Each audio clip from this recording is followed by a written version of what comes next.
Hello guys, পমিতিস cooking কিচেনে সবাইকে স্বাগতম।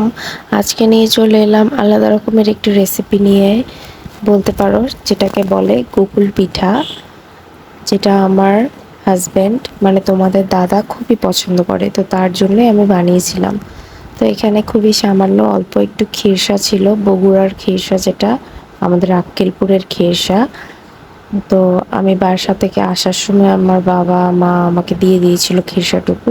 জামাই পছন্দ করে গোকুল পিঠা, তার জন্য। তো তার জন্যই আমি গোকুল পিঠাটা বানাচ্ছি। তো এখানে আমি আটা নিয়েছিলাম, গমের আটা, যেটা আমাদের বাড়িতে গম কিনে নিয়ে আসে, কিনে নিয়ে এসে টাটকা টাটকা সেটা হচ্ছে ভাঙায়।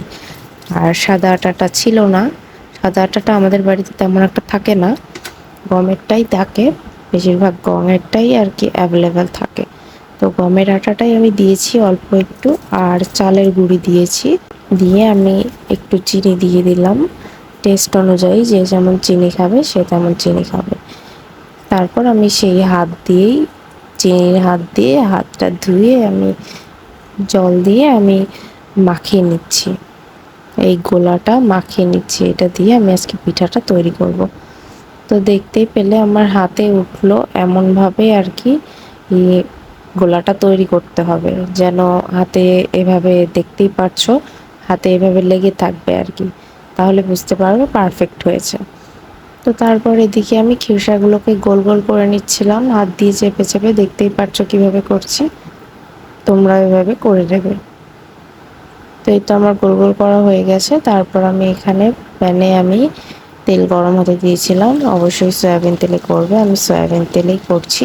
প্রথমবার আমি আসলে মানে ভিডিও করেছিলাম, পরে দেখি যে আমি আসলে ক্যামেরায় অন করি নাই, তারপর আমি আবার ক্যামেরা চালু করলাম আর কি, ভুল হয়ে গেছে, মিস্টেক।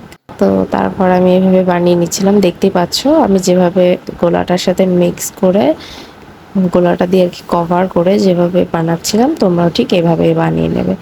খুবই ইজি, সবাই বানাতে পারবে, এটা কোনো ব্যাপার না। সেম এভাবেই বানিয়ে নেবে। খেতে খুবই মজাদার হয়েছিল, তোমাদের দাদা খুবই পছন্দ করেছে। সে বলেছে যে অনেক ইয়াম্মি হয়েছে আসলেই, তাই তোমাদের সাথেও শেয়ার করলাম আর কি। তো আমি যেভাবে বানাচ্ছি তোমরাও সেম এভাবেই বানাবে।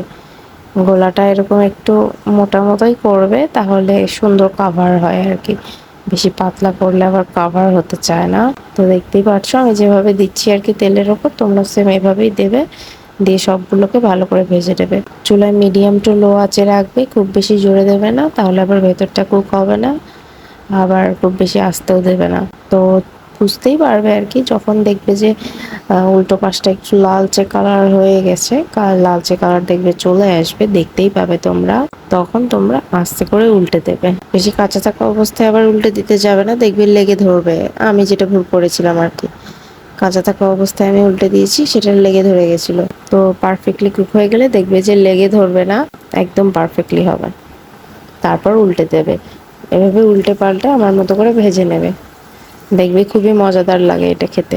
তো খিরসা আমার শ্বশুরবাড়ির এলাকায় পাওয়া যায় না, তার জন্যই আমার বাসা থেকে আমার মা আর বাবা দিয়ে দিয়েছিল খিরসাটুকু। খিরসাটা সবসময় আসলে দোকানে অ্যাভেলেবেলও থাকে না, অ্যাভেলেবেল থাকলে একবার বেশি করে নিয়ে এসে তোমাদেরকে অনেক রকম রেসিপি আমি বানিয়ে অবশ্যই দেখাবো। যেমন খিরসা দিয়ে আমি একবার পাটিসাপটা বানানোর চেষ্টা করব, তোমাদের দেখাবো আমি করে, অবশ্যই একদিন করে দেখাবো। আজ গোকুল পিঠা দেখালাম, নেক্সট টাইম আমি তোমাদের পাটিসাপটা করে দেখাবো।